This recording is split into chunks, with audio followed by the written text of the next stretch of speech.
Les disciples étaient des hommes qui avaient été amenés à désespérer d'eux-mêmes.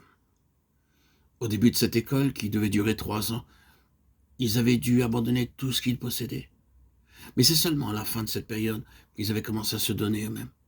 Ils avaient abandonné leurs filets, leurs maisons, leurs amis, et c'était bien. Mais durant ces 3 années, combien leur moi était fort.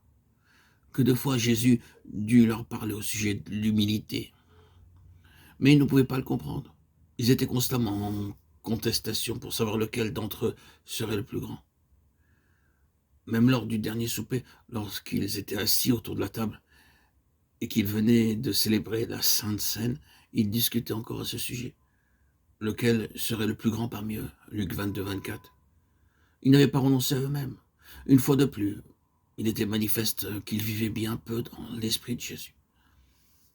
Mais Christ les avait enseignés, les avait formés. Il leur avait enseigné jour après jour que l'orgueil est un péché. Et il leur avait montré que l'humilité est une gloire, et quand il mourut sur la croix, eux aussi eurent à souffrir une terrible mort. Pensez à Pierre, le disciple impétueux qui avait renié son maître.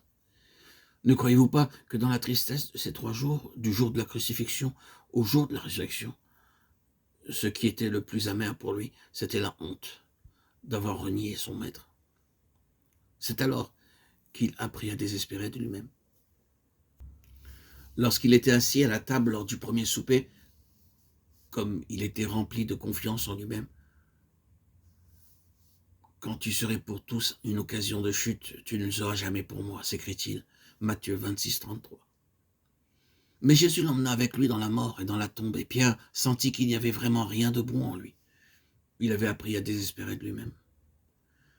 Quelques-uns de vous diront peut-être, je crois que je renonçais à tout pour Jésus, à mes biens, à mon foyer, à mes amis, à ma position. Et je sais que je l'aime vraiment, mais pourtant il y a quelque chose qui ne va pas. Je n'obtiens pas la bénédiction que je cherche. Chers amis, frères et sœurs en Christ, mes bien-aimés, auditeurs, auditrices, désirez-vous réellement que Dieu, à qui rien n'est caché, vous fasse découvrir combien il y a encore dans votre cœur de confiance en vous-même et de volonté propre? Considérez par exemple la manière dont vous jugez les gens. Comment vous dites ce qui vous plaît et ce que vous croyez juste?